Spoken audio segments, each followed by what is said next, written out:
camera. Stop filming the dog. You're live. Why filming the dog live? Because he's part of the show. He's barely part of the show. No, the camera's all weird angles. It's supposed to be. It is not. This is the stupidest show. There's no reason anything on this show ever works right. But that's why it doesn't work right. Nothing ever works on this show. Hold on. You're not. Okay, there we go. Hold on, ladies and gentlemen. We're waiting for her to get her side set up for the Facebook side of it. Okay. Because she's How does it look? How does your camera look? Mine looks delicious. Mine looks awesome too. Hello, and welcome to this week's episode of Hollywood Matrimony Live. Thank you so much for watching us right now on Facebook and YouTube. You can also find us on Instagram and Twitter. Don't forget to check out our website, HollywoodMatrimony.com. Thank you. Over to you, buddy. This is a newscast? Yes, it is. It's always a newscast. This is an event.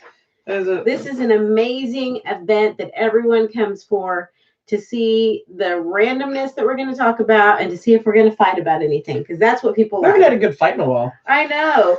Well, it's so funny because all our friends like it. And then remember there was that one older man. He's like, I don't like yeah, I don't like when y'all fight. Y'all should be nicer. Oh, okay. We'll be nicer. All right. So today we've been playing catch up. So we did see a couple of new films this week. I saw one in the theater. We saw one on a streaming service. Mm-hmm. And then we saw a couple other new ones that have been out. One's a Blu-ray one that I've seen. The other one is a movie that has just hit a streaming service as well, but it's still fairly new. It just hit this week. So we're going to talk about them all.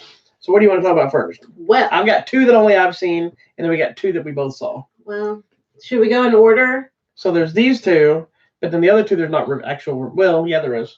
Then this one that I'm going to talk about. Okay. And then there's the Disney Plus one. We'll start with that, then we'll go there, then we'll go there, then we'll go the other one. So we're going this way. The Disney Plus one last? Yeah. Okay. Is that okay? I don't care. All right. Start there. So the first one we're going to talk about today came out, I believe it was last week on Blu-ray and DVD. And believe it or not, I was actually excited to see this movie, but mainly because of the cast. And it's a kids movie, essentially family film called Playing with Fire. Nice. Starring John Cena, who if you look close, you can't see him on here. You get the joke? John Cena can't be Cena? No, that's not. Oh, you can't see me? You can't see me. You can't see me? Yeah. That's why when his poster came out for Fast 9, because all of them had a car and the person standing in front of it, and then somebody says, I don't understand this one poster that's just a blue Mustang, because it was John Cena's poster. You couldn't see him. Yeah. And then some of the people were confused. People were commenting on it, going, he's right there. What are you talking about? They're like, I don't see him. So and they weren't catching the joke. Anyway, but it's also got Keegan-Michael Key, Tyler Mane, who's most noted for playing Sabretooth in the X-Men movie, but also Michael Myers in the Rob Zombie movies. The big dude. Yeah, who's hilarious in this movie. And one of my favorites of all time, John Leguizamo. He is like your favorite person. He is. I love John, and he's going to be at Comic-Con this month or next month. So I'm super excited. Exciting. Have you ever met him? I have not. I've never even seen him in person. You need like 50 autographs. Yeah, that's going to be the issue because I got to decide. I want a Violator autograph, but do I want a regular face autograph? Do I want to get one from the Pest? I got to get a photo too with him. I may never meet him. I wonder if he has anything from his stand-up, his one-man show. Which one? He's done a bunch of those, and they're all amazing. The one about Mexicans for Dummies or whatever it's called, Spanish people, whatever. Latinos for Dummies or something. Yeah, he's good. Anyway, let's talk about this right now. Sorry. So Playing with Fire is based the story of these elite fire jumpers. They're not firemen, they're fire jumpers. If you don't know what a fire jumper is, they're guys that literally jump into the fire. Out of helicopters or whatever into the fires and fight kind of from the center out. That find these three kids that are in a cabin and they save them and they're trying to get hold of their parents. So while they're doing that, they let them stay at the firehouse. John Cena is the head of the team, but they're also being, like all these movies, they're on the verge of being shut down. The rest of the team left because they wanted to be at a better place.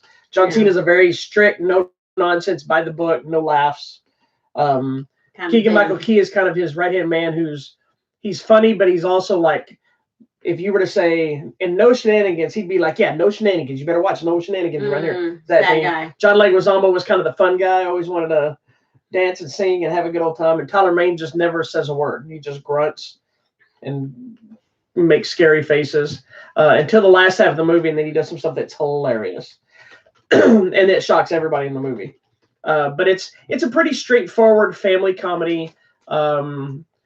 It's not anything you haven't seen before, as far as like, the kids are there, and then of course shenanigans ensue. Yeah, there's always. And they win the hearts over of people, and so it's then there's the whole thing where you suddenly feel betrayed because someone was going to take a different job, and you said we could stay here, but in reality you lied because Child Protective Service comes in, and then they run away, and then it causes another thing, but then they save them, and then it's all the same tropes you've seen 100,000 times in these kind of movies. But what makes this movie fun is the cast.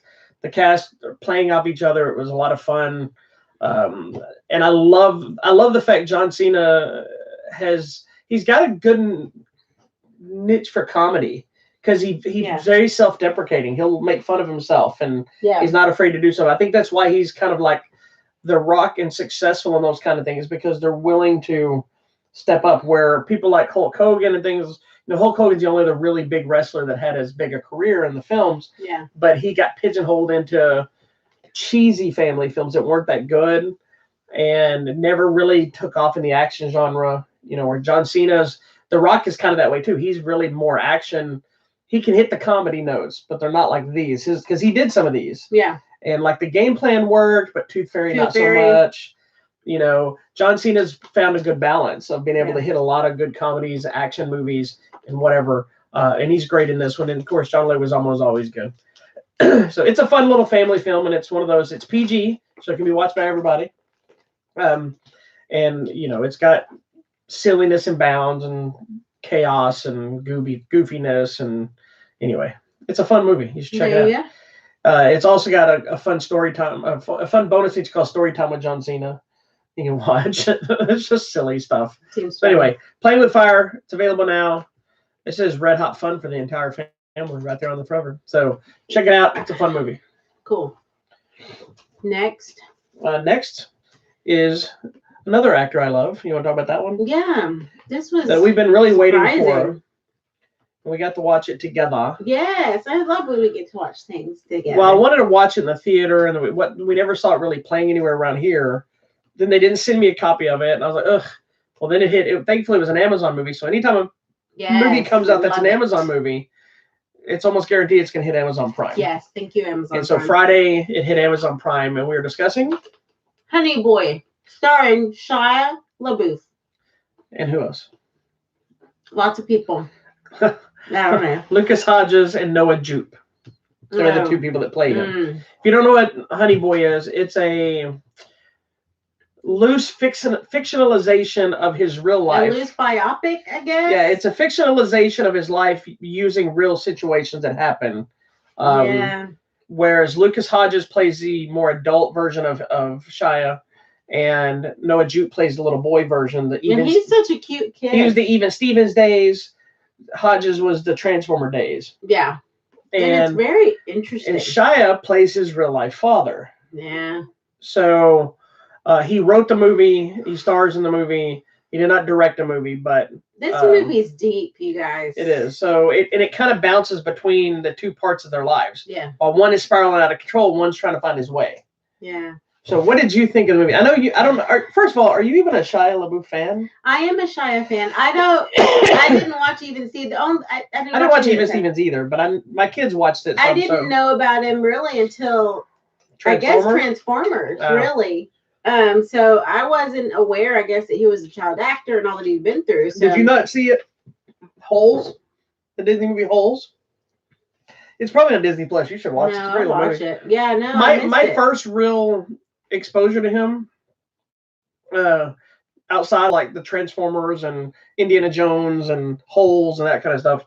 Like I knew him from Even Stevens, but I didn't watch Even Stevens. I think my kids did. Mm-hmm. But there was a show that used to come on called Project Greenlight. I don't know if you remember that or not. It was Ben Affleck, Matt Damon. And I forgot the other producer's name, but the premise of the show was it was a reality show where they took a script and a director. It was a contest, and they give them a certain amount of time to make the film. Right.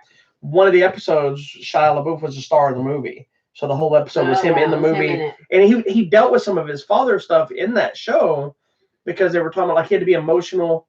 And we're talking about how he had to delve back into drama with his dad and things like that. But he was also very young in that movie. Mm. This was before the Transformers and all that stuff. Yeah. He was probably a teenager when that was being made. Yeah. Well, and then this movie is just this movie was so deep, and I knew it was going to be emotional. Just the subject matter and knowing that I guess he had a difficult relationship with his dad, but dang, you guys, like it's weird because I got this weird. I know. Yeah, we need to trim your beard. See it? Yeah, you need to trim that. Just shove it up right now. I did, and it just keeps poking back down. Sorry. He's got a beard thing happening. It's a weird dynamic because they clearly love and respect each other. Kind of. But they're also maybe. Well, no, even in the movie you can see that because there's a moment in the movie where the kid's talking to him about, because he pays his dad. His dad was kind of a failed performer. Right. He was a clown, which had this chicken that was like the world's first stunt chicken, which is a real story. I've heard Tyler tell the story. And he was kind of became the Hollywood dad because his son was making it, so he was kind of his manager. Yeah, he was paying him, and then what you're saying. There's one part he's like, "Well, I'm the only one that would give you a job." Yeah, because he basically says, "Would you even stay here if I wasn't paying you?" Yeah. So but then on the flip side, the dad says something to the effect of, "How do you think it makes me feel that I have to have my son pay me to survive? I can't go and make any money." And so you see, and the kid sees it. You see that they're both tormented because he doesn't know. Would you even stay here? Do you love me? Would you stay here if I didn't pay you as an employee? And he's like, do you know how bad I feel because I can't raise my child? My child has to pay me. His dad had issues. He had substance abuse problems and issues that he was working through and trying to get over. And I think the failed marriage with the mom, but the mom not liking him, but he's the only one taking care of the kid. I mean, there was like all of this stuff happening and him wanting his kid to do good.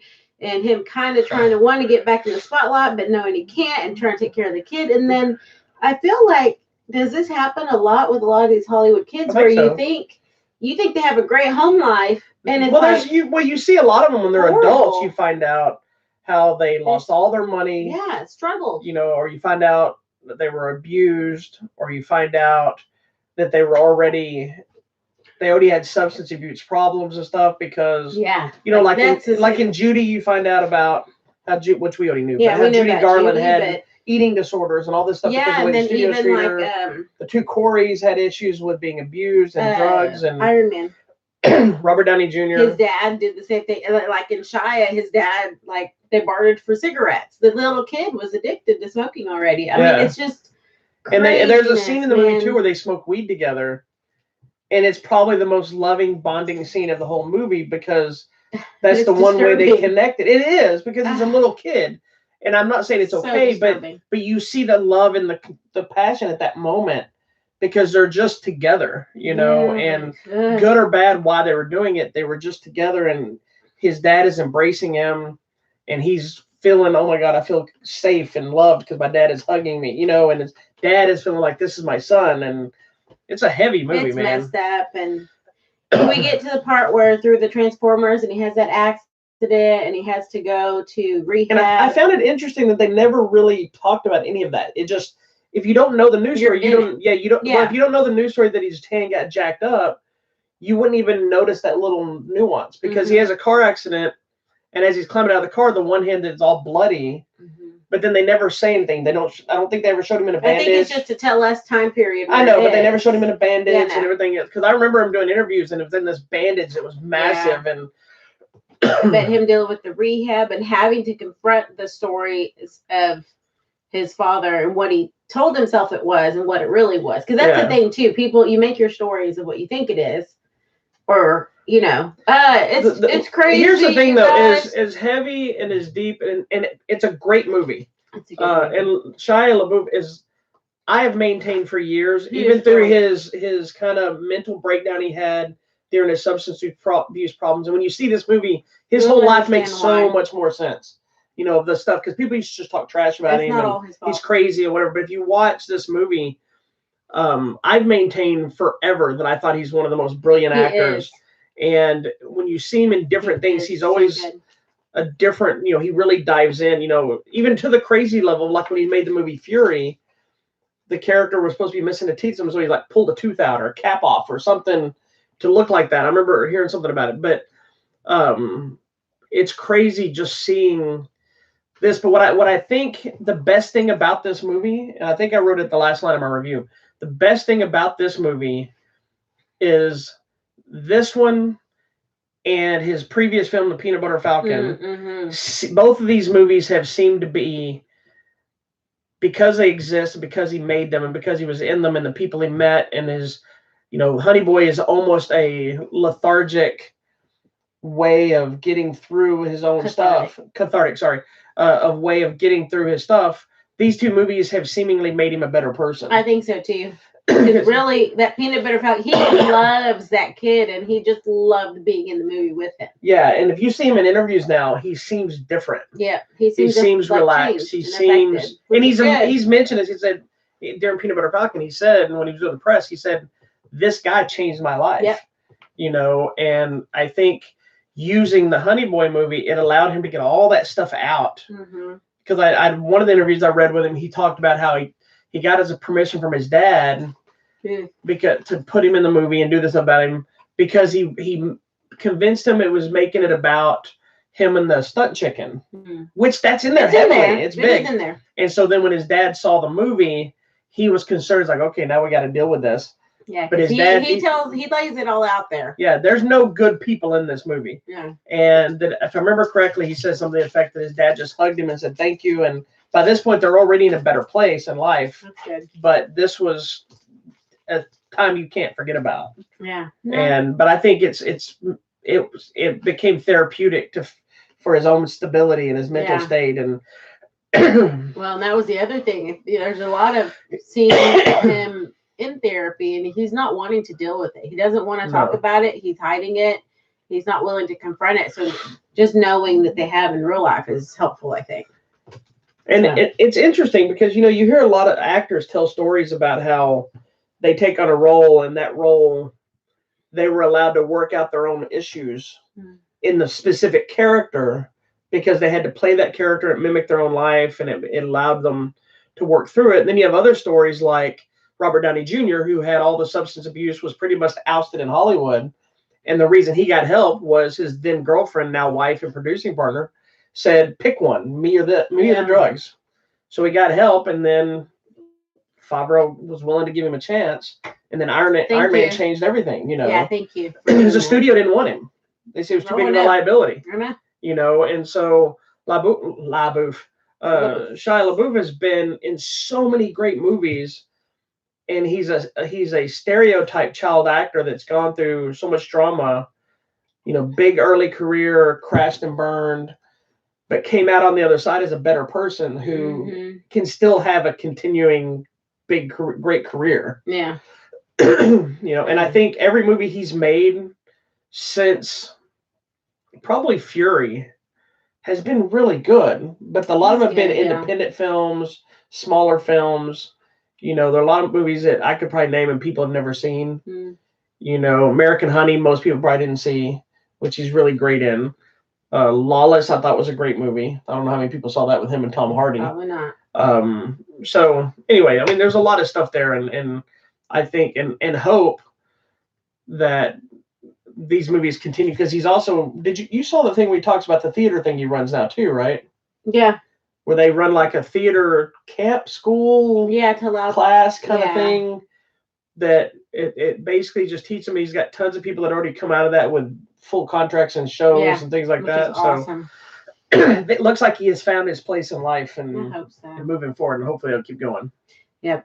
It's a good movie. Sometimes it's hard and crazy, and I'm like, how can this be? I mean, there was one day I'm like, what is happening? But yeah, I don't know, man. You just need to watch it. It's Honey Boy. It's on Amazon Prime right now. Go watch it later tomorrow. Yeah, it is heavy though. It's heavy. Just have some tissues ready. It is. It would probably have been on my list of one of my favorite movies of the year last year had I seen it at the theater or prior to that. Man. All right, so moving on. Anyways, continue. So the next movie I saw alone, which there's some other stuff we can discuss. We were hoping to be able to go see it so we could talk about it, but sadly, I saw it alone. Not sadly for me, because I loved it. Wow. Is let me see if I can get the title right. It's Birds of Prey in the Emancipation of One Harley Quinn. Okay. I believe that's the proper title. Okay. They're right. The Fantastic Emancipation. Are you sure it's fantastic or fantabulous? Fantabulous. Excuse me. It's Fantabulous. And the Fantabulous Emancipation of One Harley Quinn. It is a stupid title. It is. Because it should have just been Harley Quinn and the Birds of Prey. Or it should have been just the Fantabulous Emancipation of Harley Quinn. Why couldn't it just be Birds of Prey? Because this is a Harley Quinn movie. This is essentially what happens is the movie is predominantly Harley Quinn featuring the Birds of Prey, because what it's actually doing it's introducing and setting up these characters for the future. Mm-hmm. They have plenty of screen time. They're all great. Good. But it's setting up something bigger because they don't get together till the end of the movie as a whole. Because Harley Quinn's not actually part of the Birds of Prey, so it was a whole different. I think okay, maybe that'll work. I saved your life. So if you don't know about the Harley Quinn movies, they all start in this little gem right here called Suicide Squad. Mm-hmm. This was the first time Margot Robbie played the character. I do not like the Harley Quinn character. I do not like Margot Robbie. I've said, well, you're a crazy person because Margot Robbie is awesome. She's all right. I have said this on the show numerous times. I think it's a horrible character. I don't like the whole. I don't understand. I mean, I don't understand the people's attached to the character, and I wish I had a relationship like her and the Joker, which means they want to be in an abusive relationship. But I loved Margot Robbie as the character in Suicide Squad.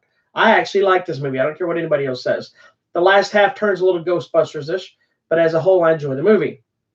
So the new movie, because she was such a big breakout hit star of this film, and that they were supposed to be doing Gotham City Sirens, which was going to basically introduce the Birds of Prey and all that stuff. I see. But because of it, and they're supposedly still on the board to make that movie,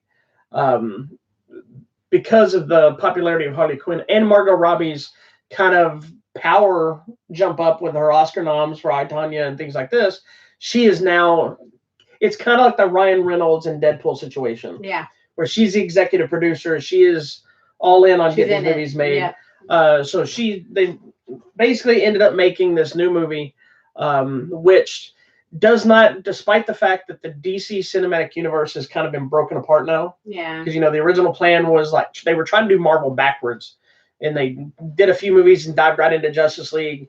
It didn't work. Then instead of building up the characters. Yeah, over the 10 years, they were like, we're too far behind. Let's do it now. No, take your time. But they've seemingly fixed their thing because they had a hit with Wonder Woman. Yeah. They had a hit with Aquaman. They had a hit with Shazam. Joker was a massive hit. A little bit different scenario of the other ones because the other ones kind of exist in the same universe. And so this one, while it's its own film, it does in fact continue from the previous Suicide Squad movie. So it does. Okay. Yeah, there's we one. Need to know that? Yes and no. You need to know about the things that were happening with her and the Joker because the movie kicks off after they broke up. And you're essentially her dealing with the fact that her and the Joker broke up. She's trying to find her own way in life. Right. Okay. And the reason all the people are trying to kill her and get her is because she did whatever she wants because she was with the Joker. Mm. Now she's not with the Joker. Nobody's concerned about hurting her because everybody was afraid of the Joker. Now they're like, she's free. So like, she's open game. So the movie's essentially all these different mobs and cops and everybody are now after her. Right. And in the meanwhile, you have a different sub-story. So you have Cassandra Cain, who in the comic is Batgirl and also Orphan. That is, but okay. It's just a different character. Trusting you. Well, when she was Batgirl, and she was a mute, and she was a badass. And so I think her dad was like an assassin or something, and she became Batgirl. And then when they launched the New 52, they introduced a new Batgirl. There was more classic Batgirl, and so they changed this character and relaunched her and called her Orphan. Okay. Essentially the same character. Same thing, different name.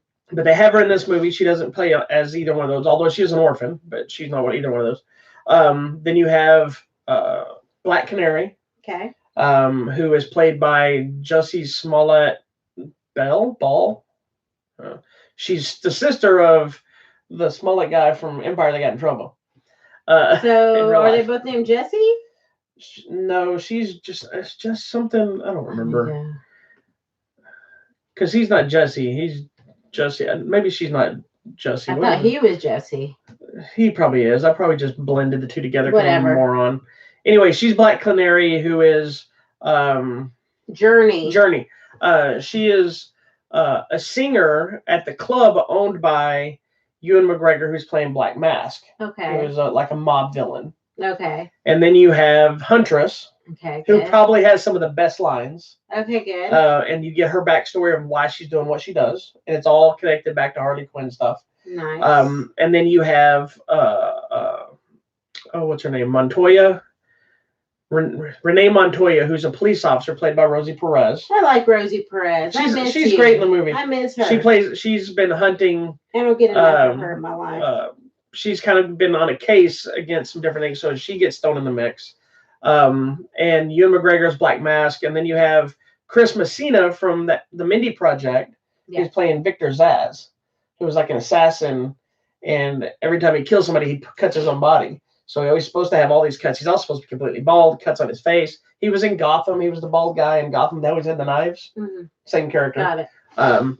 Gotcha. So anyway, but the movie is very much Deadpool in tone, meaning she's breaking the fourth wall, she's talking, acting crazy. And they did that in the comics too. When the Harley Quinn got her own comic, became her own thing, away from the Joker and all the Batman stuff, it became a very over-the-top Deadpool-esque where it would talk to the viewer, the reader, separately. They did pack in a bunch of Easter eggs, including the beaver in the tutu and her pet hyena that were all part of the comic and or the cartoon. The fighting is insanely good. Is it? Yeah, if I'm not mistaken, the director of John Wick came in and did all the stunt fighting. Yeah, that makes sense. Because he was a stuntman first. Yeah. But he came in. That's what I heard with some of the reshoots for the fighting. A lot of slow motion stuff, badass karate stuff. It's super funny. It's super chaotic. And the reason it's so crazy in the trailers and chaotic and over the top looking is because the story is being told from the perspective of Harley Quinn, who's a nutbag. Yeah, she's crazy. And then it intercuts shots from Suicide Squad of like her origin, and you never see the Joker himself. They kind of cut him away from the story. He's there in a couple little sequences where you like see the back of his head or something, but he's not in the movie. It's not really a spoiler. They already announced he wasn't gonna be in there. And then the only real, and it's a throwaway sequence. It's funny that I'm going to tell you because it's not really a spoiler. Then they're in a police station, and she's fixing to leave the room or something. And on the wall there is a wanted sign for Boomerang, and she stops. She goes, "Hey, I know that guy." And then she takes off running, and so you know that's connected. Which is probably because it's the new Suicide Squad movie they're making, which is kind of a sequel / reboot because they weren't really happy the way this first one turned out. He's one of the few people coming back as the same Boomerang actor, the Jai Courtney guy. So, but it's very funny. They latched onto that rated R, so there's a lot of, it's probably more for the language than anything. And I will have to say that Ewan McGregor's Black Mask, to me, might be the best comic book villain of all the ones we've had so far. Because he's over the top. He's crazy because he's so flamboyant at times that it would be almost like running around going, "Hey everyone, I want to do this," and then just stab you in your face. And then there's so many things that are just so abrupt that you're like in the middle, you're like, wait, what? If I had to say there was a problem with the movie, the opening sequence, it has like an animated sequence that's telling you what's been going on since Suicide Squad. And then as it's introducing some of the characters, there's a couple of weird cuts that seem abrupt and out of place. Once you get past that, the rest of the movie flows great and it's awesome, and I really, really loved it. It was fun. Well, good. So, and I got this. I got this little pin. I don't know if you can see it or not. It's a little pin. Look, it's a little mallet. Oops, it's upside down. It's a mallet pin. This was given out. DC Universe were doing fan screenings. Oh, okay. And cool. I guess at our press screening they had these, so they gave them to us. So it's That's cool. It's a Birds of Prey mallet pin. It's mine. But for a small fee, I'll sell it to you. So anyway, Harley Quinn is Birds of Prey, whatever you want to call it. It does set up the potential of the future of both Birds of Prey and Harley Quinn, whether they're going to be together or separated. There is an end sequence at the end, but there is no image. It's a voiceover. So that's all there is. So if you want to stay to the end of it, it's not something that adds to the movie. It's just funny. So if you want to stick for it, it's funny. Everybody laughed. The audience we saw it with, or I saw it with, they were having a ton of fun. It sounded like with the movie. So Check it out. It's in theaters now. All right, there you go. We had one more movie that we watched together. Totally not. Is it not on? There's nothing on. No, I haven't done a review for it. I told you. It's on the thing at the bottom. Where? On the very bottom. Go down on what's on our show today. No, I know. Oh, okay. It's already up there. I already have that. The people see that. I gotcha. So, one more movie. This is a Disney Plus original movie based on a series of books. And it is called Timmy Failure, Mistakes Were Made. But you have to say it like him. Mistakes were made. But very with no feeling. Yeah, affirmative. Mistakes were made. Anyways, Timmy Failure, I've never heard of it. I didn't realize I didn't realize I'd heard of it until I looked it up. Oh. And then I saw the imagery and I remember seeing those books. Okay. I knew nothing about it. I'm looking up Timmy Failure. Mistakes were made. You can't look up there. You gotta look up on like. I'm gonna go. You shush it. You shush it with your ugly face. Anyway, so it's a Disney movie, so you have to have Disney Plus. It's exclusive to the Disney Plus app. Yes. So go spend your $5 a month or whatever it is and watch Timmy Failure. Okay. I thought this was a cute little movie. It was really good. I had no idea what I was getting into. Yeah. So tell everybody what it's about. Timmy Failure runs his own little detective agency. He's a detective. And he's how old? I don't know. He's like 7 or 8. He may be because he's in elementary school still. Oh, he's about to go to middle school. Yeah, he's 11. So it's got to be. How does it say that? Okay, great. Yeah. Yeah. So he runs. But he's a little guy. He's not a big 11-year-old. He's a little 11-year-old. He's kind of nerdy looking. He kind of stays to himself because he thinks everybody is part of a big conspiracy. Yeah. He trusts no one except for his partner, who is a polar bear. It's polar bear named Total. So their agency is called Total Failure. I'm like, oh my gosh, this is horrible. And he's like, unlike my name, I am not one. Yes, it's so. And he has very high opinion of himself, which is hilarious because he has like a helmet that says he's got a piece of tape on the back of his helmet that just says greatness. And I love his scarf. He always wears like this scarf that's blowing. And didn't he say it was just let's make a statement? Yes, it's a statement piece. His hair is kind of a chili bowl mullet. It's like here, and then it is kind of long in the back. But it's uneven. It's really funny. Very strange. The kid is amazing. And then I never caught if the polar bear was real or not, but I think it's supposed to leave it to our imagination because. The whole movie we're watching this gigantic polar bear's in his house walking around. Nobody seems to acknowledge the polar bear. Well, kind of later on, one person, but that's because he tells them. No, but another person does. Well, but it's a different thing. I'll tell you later. Yeah. Anyways, doesn't matter. Polar bear following this little kid around. It's essentially his pet. Yeah. But it's funny because every time the polar bear acts like a polar bear, he gives him a demerit. He's like, that's a demerit. Like he's supposed to be doing something. The polar bear's digging in the dumpster, and he's like, 2 demerits. I guess. It's so funny. Anyways. But he shows up to people's houses and goes, like, where's a crime scene? And he carries an old phone that's supposed to have a cord on it. So it doesn't actually do anything. That his little yellow phone that he has. Oh, yeah, that was different. You know, normally it has you'd have a cord plugged into it. And it's the one where you push it on here and talk. He carries it around and it has like the detective name thing on it. And he acts like he's on the phone and he's got his little recorder. He does have a little recorder that's like meeting with so-and-so. And he's like, make a note of this. I think there's one that's like a hamster's died and he goes, looks like we have a homicide. Mm-hmm. And so then he starts doing an investigation. It's so funny. It's so bizarre. And he's thinking that there's spies in the town. The Russian spy? Trying to... I don't know what the Russian spies were doing. I don't know, but my favorite part of the whole movie initially was there was this one little girl that he convinced was part of the Russian agency. Yes. And he would not tell you anything about her, so she had a black square over her face. And he goes, I will not be saying anything about her. Yeah. But then later he has to, because what's going on, so he reveals her only to... be more convinced that she's part of the plot. Yes. Oh man, I don't know. And then you have randomly Craig Robinson here as like a school counselor kind of thing, who's great in the movie. I liked it. It was such a fun movie. It was fun. It took us a little while because I fell asleep at one point. One night, it was late at night. So here's what happened. She was feeling all like we're into this. We got movies to watch. So we watched Honey Boy, and it's like 10 something. Man, that brought me down though. She goes to bed at like normally like 11:30. So she goes, let's do this. Let's watch Timmy Failure. I said, honey, it's like 10 something. I don't care. Let's get it done. Do it. And then we're into the movie like 5-10 minutes, and she's like, I couldn't do it, guys. Go slow.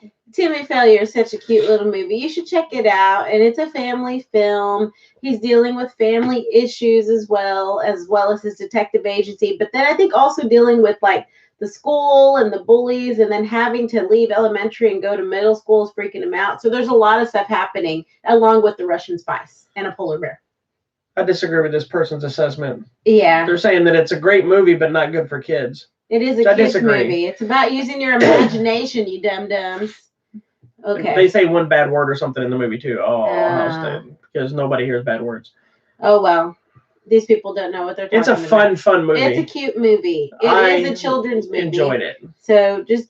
I will watch anything with that little kid if he acts just like Timmy Failure, just walks around. I'm going to watch every Timmy Failure movie they make. If they make a series of them, I will watch them. I would actually sit down and watch this one again. It was just fun. It was fun. I was so just watching that kid be irritated with the world, because that's how I feel sometimes. Okay. Well, so Timmy Failure. Mistakes were made. Available now on Disney Plus. Go watch it. All right. So tonight, the books. Sadly we're not dressed for it, but tonight is Oscar night. It is. We normally wear our tuxedo shirts for Oscar night. I forgot. I did too. I'm so sorry. I didn't get dressed that. Last time I wore a dress and pearls and everything. I think. Did you? No, I think so. There was one year where I wore my red dress and pearls. And, who knows? Because it was Oscar night. That sounds dumb. I know. Now I know the Oscars are already on, so some of the information is already out there, but we haven't been watching it. We haven't seen it. So what we're gonna do, like I already do, is we have our sheets, our ballot, and what we're gonna do really quick is we're gonna zoom through the things that we chose. Yeah, at least the main stuff real quick, and we basically make two choices. We pick the one we want to win, and the one we think is gonna win. Yeah. I have a lot that are one and the same because I'm pretty confident with some of my choices this year. Thank you. Which means I'll probably be completely wrong. I hope I win this year. I lost last time. So let's go through the top. Let's just start at the top. Okay. So go actor in a leading role. Would you like to tell people who's nominated? Nominated is Antonio Banderas, Pain and Glory. Leonardo DiCaprio, Once Upon a Time in Hollywood. Adam Driver, Marriage Story. Joaquin Phoenix, Joker. And Jonathan Pryce, The Two Popes. I know who all of those people are. For once. I know. So who do you think is going to win? Or who do you want to win this? I want Antonio to win because I'm a lifelong Antonio fan. But I'm hoping that they finally acknowledge and give it to Joaquin Phoenix for Joker. Yeah, that's who I picked him for both of them. Want. Okay. I think he'll get it, and I wanted him to win. But this is one of the few times, and a lot of the categories are like this. I would be happy with any single one of these people. Yeah. Like, my love for Leonardo DiCaprio is still fit and wants him to win again because he's been nominated so many times and he's only won once. Yeah. I would love to see Antonio Banderas win because I like Antonio Banderas. And Adam Driver to be recognized because he is a good actor. He is. He gets pigeonholed into a Star Wars role, and he's great in the movies, but he is a great actor. And Jonathan Pryce is great too. I like him. He's the older dude with the little glasses. Yeah, I love you. I love you. All right, so actors in a supporting role. Okay. Now this one I have Anthony a couple of Hopkins, Al Pacino, Joe Pesci, and Brad Pitt. Now this one I was torn on because there's a lot of these people I want to win. I know. Who I think is going to win, and I kind of want to win more than the others, I guess, is Brad Pitt. Really? Just because I think Brad Pitt is fun. I like listening to his speeches. Yeah. But I'm on a toss-up that I think Brad Pitt will win, but I also kind of would prefer Tom Hanks to win. Those are the two I marked, Tom Hanks and Brad Pitt. I would love more than anything, though, and I didn't pick him because I don't think he will, but I would love more than anything for Joe Pesci to win. I think so, too, especially since this was his movie, just one movie out of retirement, and he's gone back. Yeah, that's why, because he hasn't showed up to any of these award shows or anything. Do you think he will since he's nominated? I don't. He was nominated for Golden Globes and didn't show up. And I would love to see Al Pacino back up there again, too. I'd love it. Again, it's another case of I would be happy with any of the people in this category winning. So that'll be fine. Okay. All right. This is the one that kind of got me a little confused. I didn't know what to do. Actress in a leading role. So we have Cynthia Erivo, which is the lady from Harriet, Scarlett Johansson from Marriage Story, Saoirse Ronan from Little Women, Charlize Theron from Bombshell, and Renee Zellweger for Judy. And I've seen all these except for Little Women. Yeah. I want Scarlett Johansson to win. Really? Just because, again, she's been pigeonholed into the Marvel Universe and really kind of ignored for anything else. Yeah. And I thought she was excellent in Marriage Story. I also think she was excellent in Don John a few years back with her and yeah. Anyway, Yeah. you know what movie I I'm know talking what about. you're saying. But I think Renee Zellweger will probably win. That's again. who I picked. Is 'Cause Renee Zellweger. That or it's going to be the chick from Little Women. Yeah, that's what I thought too. So we'll see. Oh well, we'll see. Actress in a supporting role. We have Kathy Bates for Richard Jewell, Laura Dern for Marriage Story, Scarlett Johansson and Jojo Rabbit, Florence Pugh in Little Women, and Margot Robbie Bombshell. I'm going Scarlett Johansson again. See, on both sides because that movie's getting a lot of praise. I picked Florence Pugh just because I like her from. You just like her from Midsommar. I like her from Midsommar, but I actually picked Kathy Bates. I think they're gonna. She's excellent in the movie, but she's good in what she does. Scarlett Johansson has been getting a lot of praise, more so from Jojo Rabbit than from Marriage Story. Okay, and the fact that she's nominated for an actress and a supporting role and a leading role, I think it'd be amazing if she won both. How awesome would that be? Oh my gosh, that's so cool. All right, let's jump into the animated feature. Okay. How to Train Your Dragon, The Hidden World, I Lost My Body, Klaus or Claus, Missing Link, and Toy Story 4. I have one choice for both. Missing Link. I'm choosing Missing Link to not only for me to win, but I think it will win. My favorite that I want to win is How to Train Your Dragon. That was in my top 10. But I think it's going to be Toy Story 4 because that just seems to be like everybody's favorite thing. Well, Missing Link won the Golden Globe, so we'll see what happens. We'll see. You want to skip over? Let's jump down to director. Some of these. Director.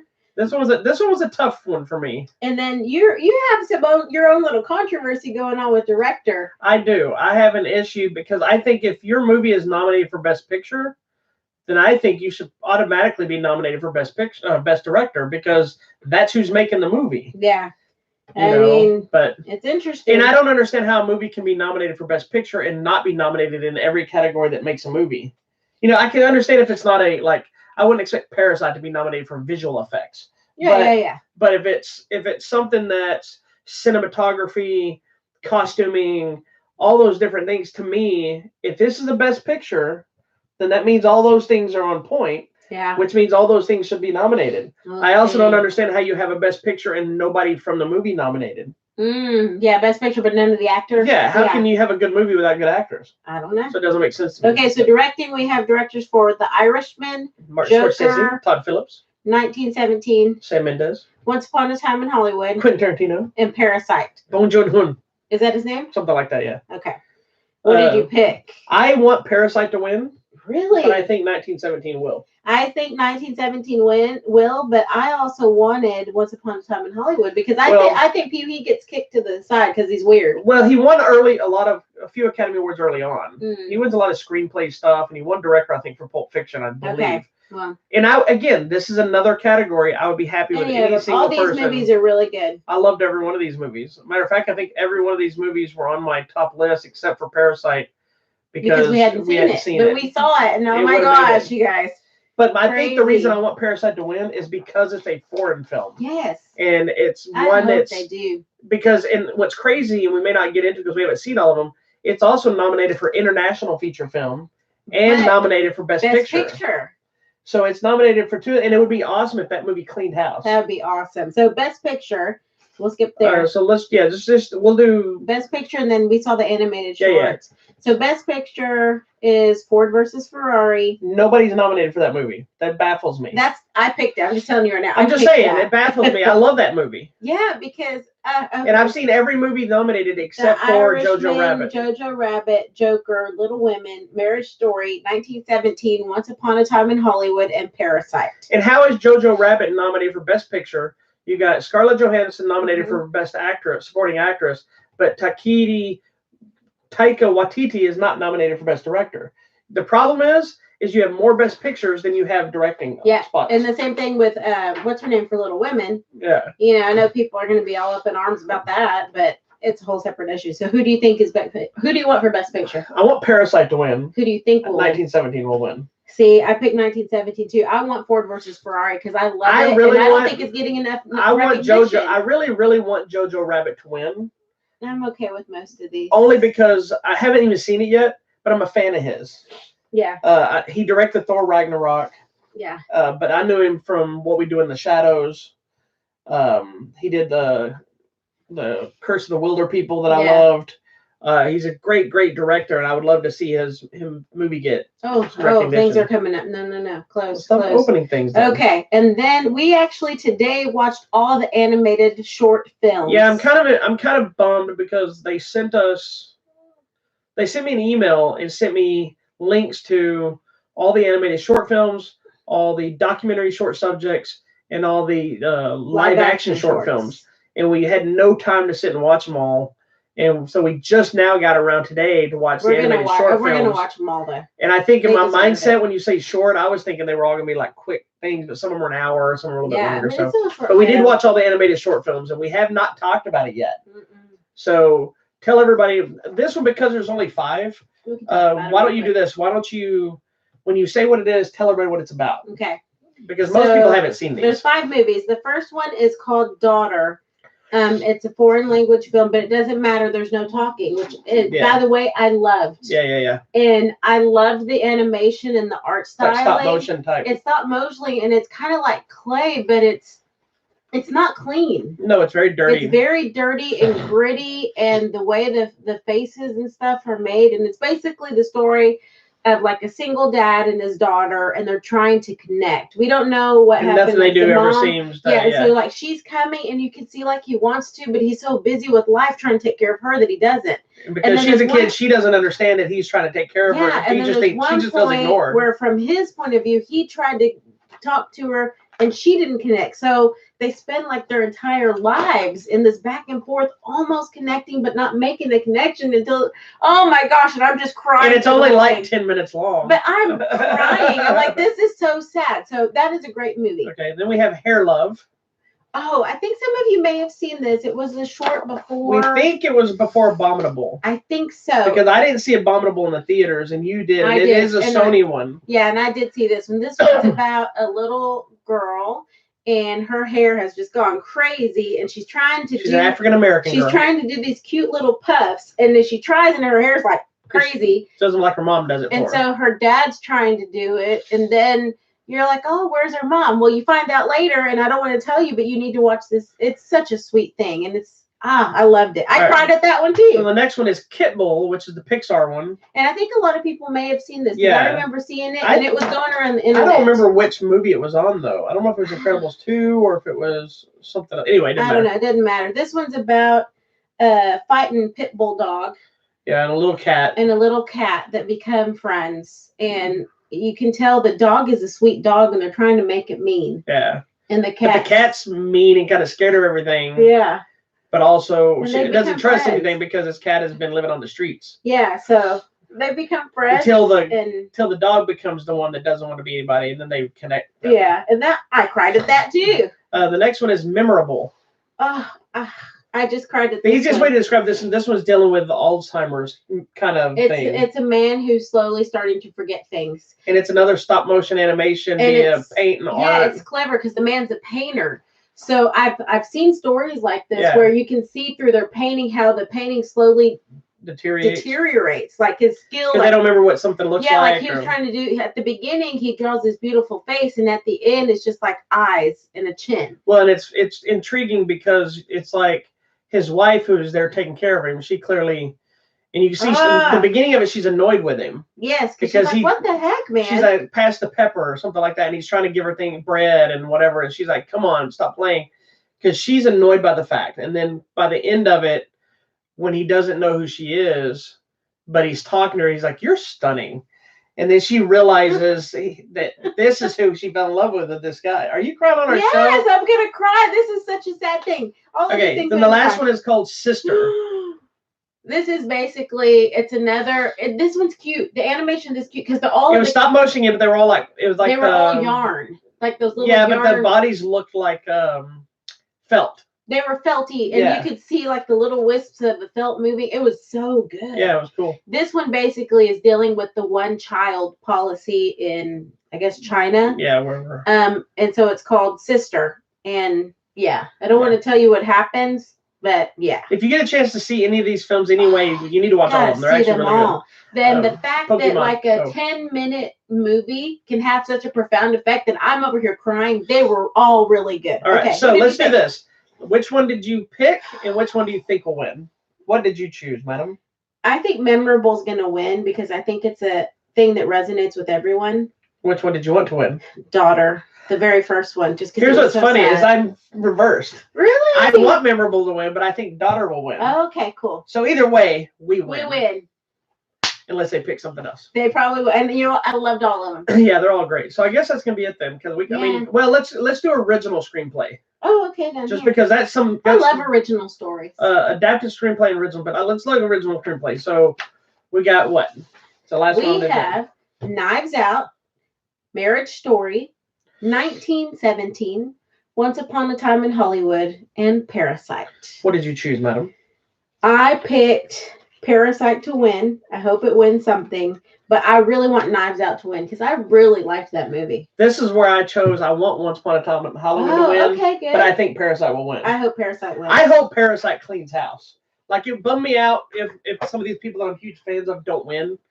But to see a foreign film that good come in and sweep, I love it. Would be awesome. Because I don't think people give. And again, not a single actor from Parasite is nominated. Well, and you know what? We always run into these people who are like, I don't want to read it. Guys, come on. These are such Parasite is such a great movie. And its best thing about Parasite, we talked about it last week. This is cheap. Well, and like even today, these short movies, there was a French movie, there was a Chinese movie, there was only one that was in English. And it, it's still a great story. That's the thing. You're missing out if you don't get into foreign films. We're like training all the time, so I have cheat days. Yeah, so. I had a Hershey bar, but I had enough calories, so it's okay. Yeah. Anyway. I loved it. Anyway. All right. Go watch the Oscars. Get back to us next week on how you did on your list. I hope I beat Bobby and picked enough right to win this year. I missed whoever wins is topless on the show next week. Wow. I think anybody wants that. Well, if I win, everyone loses. Thank you so much for watching. Did you have any movies coming out this week? We got all kinds of. It's actually kind of a short week. Okay, we got to wrap it up here so people can go. Roma, which was the big Netflix one, I think from the Oscars last year. It's getting a release. Swamp Thing, the complete series, is hitting Blu-ray and DVD. It's the show from DC Universe. It got canceled after the first episode. Yeah. Which is a disappointment. If you don't have DC Universe or you didn't watch the show because you're like, whatever, it got canceled, watch it. It's so good. It's so good you'll be pissed off that they canceled it. Takashi Miike's new film, First Love, which is kind of an action gangster love story, bloody thing, whatever's coming out this week. Okay. I'll have a review of it the next few days. I believe the rest of it's a lot of regular old school stuff. Nothing really fancy. Shutter Island's hitting 4K. Hudson Hawk's hitting retro VHS. Not VHS. It's retro VHS collection, which Mill Creek Entertainment basically makes a slipcover that looks like a VHS tape. Oh, that's cool. That's coming out. The Unbreakable Kimmy Schmidt, the complete series, is coming out this week. Nice. Such a great show. It's on Netflix. That's pretty much it. Okay, there's a lot of stuff. I mean, there's a lot of other stuff. But those are the big ones. What is today? So it'll be the 14th for next week. Yeah. So there's a movie called The Photograph coming out. Don't know what that is. I don't think I've seen anything about it. But we'll see. Oh, no, that was this week. Fantasy Island. I'm excited for this. I like that it's a cool twist on an old show. Sonic the Hedgehog. We will be talking about it. What he's seen. We saw that. Downhill looks really good. Downhill. What is this one? It is Julia Louis-Dreyfus and Will Ferrell. Oh, it's going to be a funny. It's not. Is it? I mean, it is, but it's more of a dark comedy. Dark comedy. Yeah. That'll be about good. an avalanche and a marriage that's struggling. Something called Buffaloed. That's all about this guy who had buffalo wings and they spilt on him and now he's been buffaloed. It's not. It's about people escaping Buffalo, New York. Don't know what thing. That's about. Portrait of a Lady on Fire. Looks interesting. Need to see that. That's limited. We do have a Netflix movie coming out. Shaun the Sheep. Is that hitting Netflix? Farmageddon. I didn't know that was going straight to Netflix. I'm excited. I am too. I love Shaun the Sheep. It's such. I knew about the movie, but I didn't know it was going straight to Netflix. That's awesome. That's where you can see it. That's it. Hopefully, it'll be on our Netflix too. Because what people don't seem to know sometimes is when a movie or a show is advertised on Netflix, sometimes it's exclusive to them for the international market and not. That's true. Because that's an English based film. Yeah, so it may be UK. From Aardman Studios, so it might be a UK Netflix and not out here yet. I love Shaun the We'll Sheep. find out. We'll find out. Anyways, thank you so much for watching this week's episode of Hollywood Matrimony Live. Please check out our website, hollywoodmatrimony.com. You can also find us on Facebook, YouTube, Instagram, and Twitter. And don't forget, we still got 2 more contests still live that are going to be probably ending this week. One of them is giving away digital copies of Frozen 2. Nice. Enter it already. If you don't, then don't worry about it. Let it go.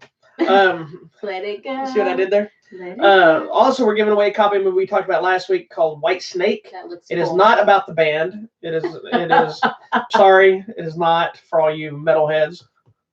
It's about it's like an old Chinese fairy tale type of thing. Yeah, it looks really cool. It's actually pretty good. We're giving away copies of these on Blu-ray. There you go. That's the only contest we got right now. All right. So That's the don't show. forget, join me tomorrow for another episode of Martial Art Movie Mondays, where I have. Oh, we are talking about a movie that I don't think I'll talk about this aspect on the show tomorrow, but because we say things that are inappropriate sometimes on this show, yeah, I am going to be talking about the hint to see if she remembers which movie it is. I'm going to be talking about a movie that has not only had a big impact for a specific actor in his transition in martial arts films into the U.S., but we also had relations at the theater watching it. You can't say that. That's not true. It is. We were dating when the movie These are came out. lies.